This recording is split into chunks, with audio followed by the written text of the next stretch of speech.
Here they come at Lower.com Field in the state capital of Ohio, Columbus, as Crew2 prepared to welcome Pittsburgh Riverhounds. The FA Cup winner twice over, Gary Bailey, Mike Watts. Here are the lineups for the two sides. For Columbus, keep your eye on Chase Adams, right? Oh, what a play. He is U16 U.S. and he's big and strong, but alongside him is a couple of other players. Christian Ortiz scored one of those goals against Lexington. He's a good player. I think they'll be in a 3-5-2 lineup. We wait and see if that is the case. Ibrahim and Quinton Elliott coming in from the last match. Cole Maroka and Amar Sadic going out. And for Pittsburgh, a whole bunch of changes as they rotate. In comes Jacob Randolph in goals, Perrin Barnes and Max Broughton at fullback, Aiden O'Toole, Jorge Garcia and Jason Borgi in midfield.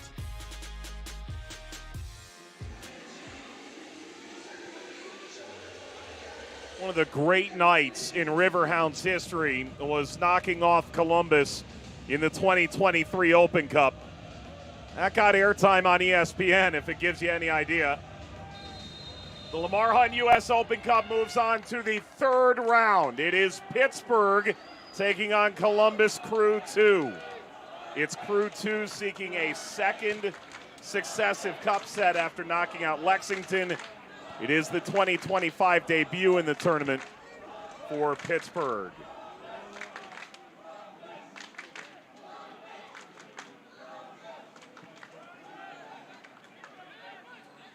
There is Soup. There's some big boys there, Columbus Crew2. Ball through, knocked aside and in! It sneaks inside netting off the hands of Luke Pruder. And now Pittsburgh has the lead off the set piece before half an hour. Well, you called it. You said a set piece could be the undoing of this young side. It's a near post flick on. Goalkeeper should be pushing that out comfortably. It seems to slip through his fingers. And that's a goalkeeper error at the end of the day. But the Red Wolves of League One knocking out the next pro side. Tacoma Defiance. Local affair against Spokane, won 2-1. El Paso knocked out Ventura County. Prestis on a run to the backside and out beyond Tristan Brown. Conceding the goal has actually sparked some life into Columbus Crew2. Since that goal went in, they've had a few little opportunities which we hadn't seen anything of in the preceding 30-odd minutes. So maybe we'll get an exciting game out of this. Obviously, if they hadn't conceded, it would have been very much defend counter, but now they have to go forward a bit more. From Pittsburgh Riverhounds' point of view, it allows some space for them to play into. For Augie Williams, maybe to get some joy here tonight.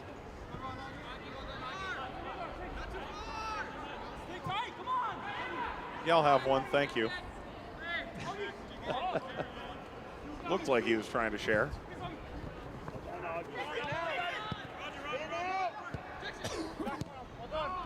It's a decent bit of play to get out to the other side.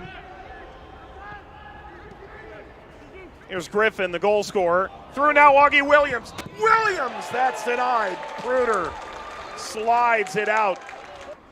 And you're in, and that's come from the captain, Danny Griffin, and for me, you've got to... So he dictates rules of confrontation. And Garcia sends it in, falls to the backside, dropped off, aimed at frame. Ferdinand knocked down the effort from Borgi.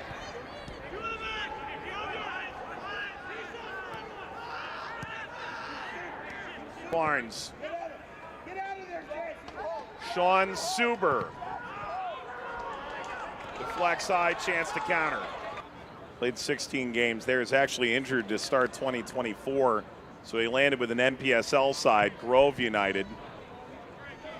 Talk about a tremendous athlete. Actually played in Huntsville with Sean Suber. Provided a bit of connection to this Hounds team in advance of his arrival.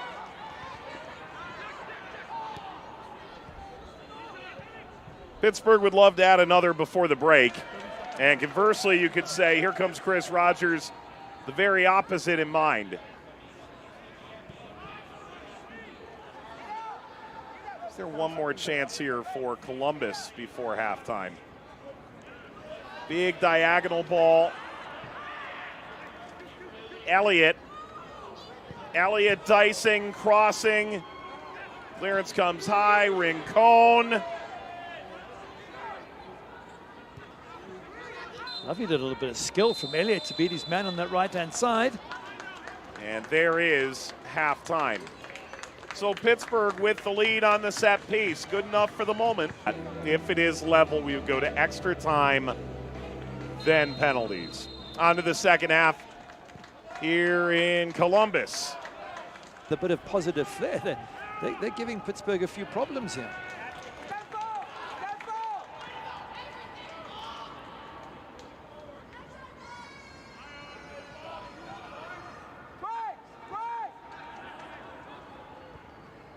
There are some members of the supplemental roster for Columbus who were eligible to play in this game. Think the Taha Habrun caliber player.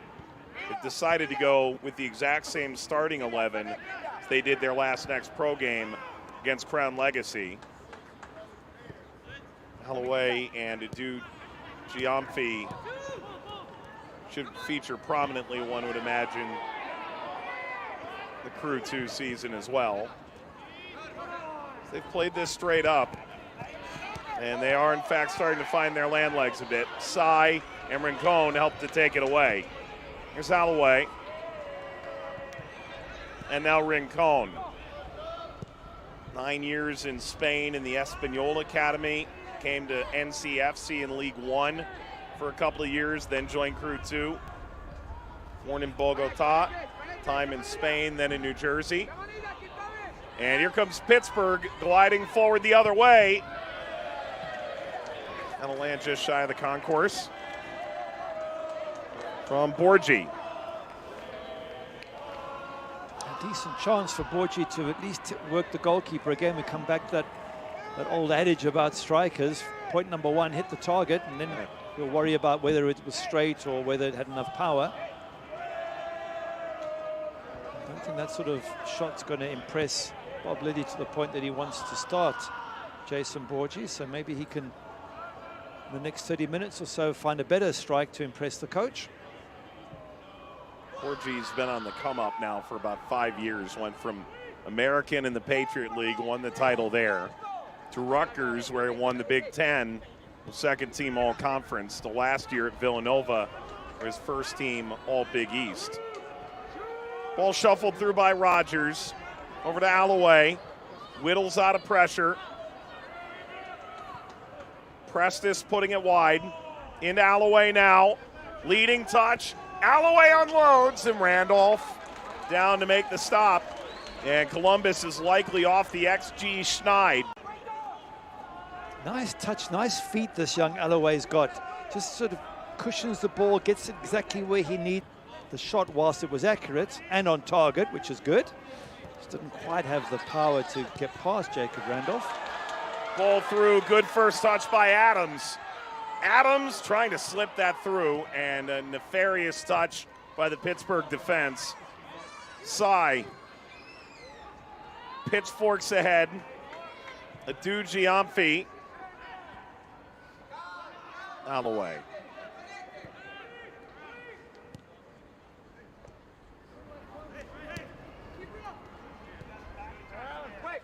28th minute on a set piece. Put in by Danny Griffin.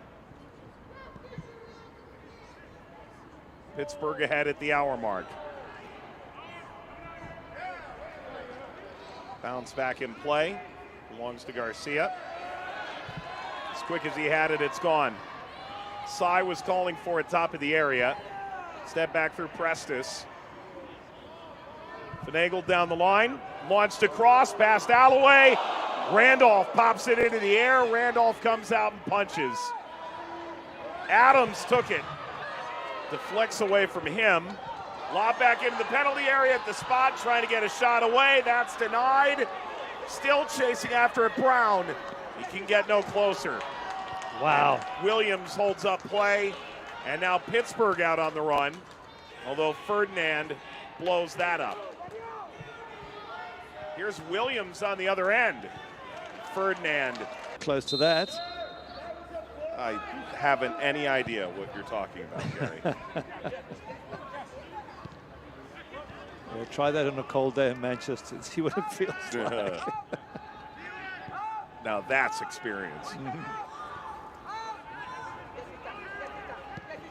But this is good from Pittsburgh Riverhounds, as you would expect from a team experience in the USL Championship and a successful team of good pros. They're sort of keeping the possession, keeping Columbus Crew 2 pinned down in their half for most of it. They've got the 3 new players who've come on playing just behind Augie Williams and doing a lot of the running and chasing back and using that extra energy. And there's one of the examples there, Robbie Mertz. So they're just managing the game, which is what you would expect from a Bob Lilly side now. And I hope I haven't put my foot in it and they go and concede, but you just get the sense that they, of all the teams, they can finish this off. Ball played through for Atu. He's out in front of the pack. He's denied, sent away by Pruder. Kept in at the end line by Ferdinand, but given back to Mertz. Good save from Luke Pruder.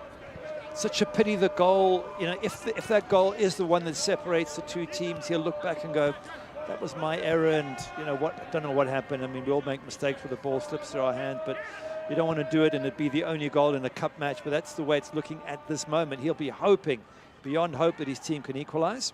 There's the overlap, ball across, handled with a slight bobble from Pruder. Those are the growing pains of a young goalkeeper, right? There is no way to, you can practice it as many times as you want. At some point you have to see rubber meet the road.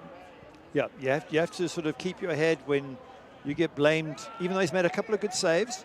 If it is the only goal, you'll be blamed for it, and you've got to take that and just, you know, build on that, move on. It is the nature of being a goalkeeper, which is why it's not always the first position chosen by kids on the playground. It's the last position, because nobody really wants that level of responsibility. But like I've always told the kids that I've coached, one thing it does, it makes you very resilient in life. It makes you able to take the knocks. If you're a parent with a young kid who's a goalkeeper, boy or girl, you can tell them they can learn life lessons. Maybe there's something here, a dude, Shemphy.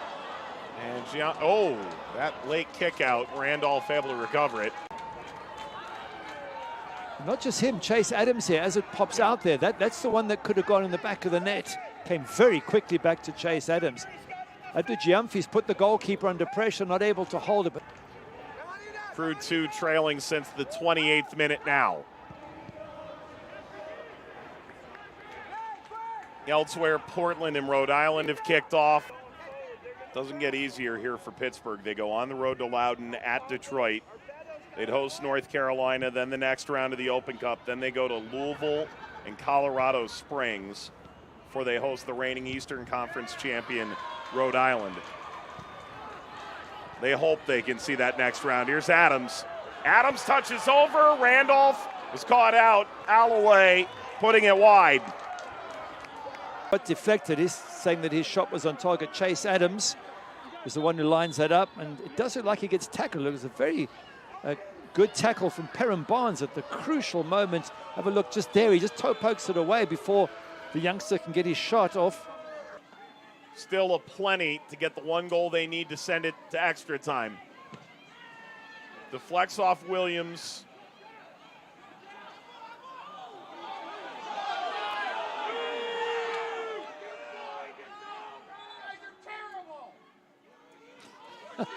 Some rather partisan comments coming from the home fans. You should expect nothing less.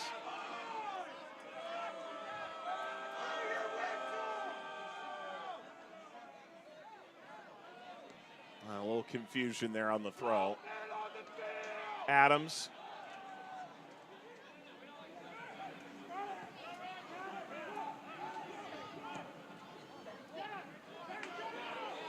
Got by Mertz. Pruder.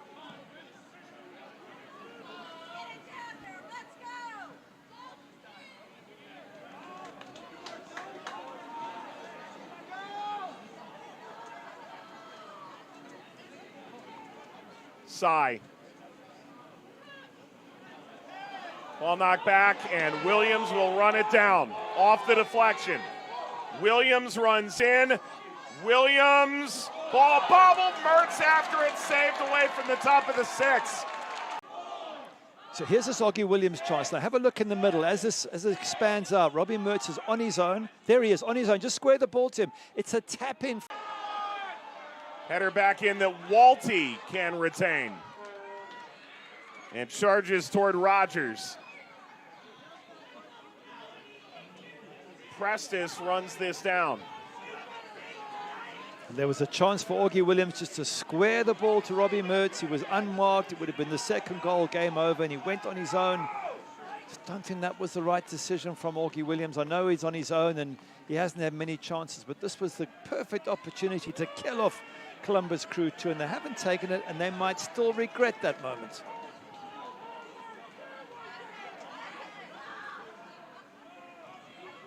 Sai. Defended by Griffin, launched forward, caught by Randolph. And if Pittsburgh are as well organized as they always are, they won't give them that one chance. Here's Williams, takes it to the corner. And that's it, it's full time, and Pittsburgh Riverhounds are moving on to the round of 32. No cup set in Columbus tonight.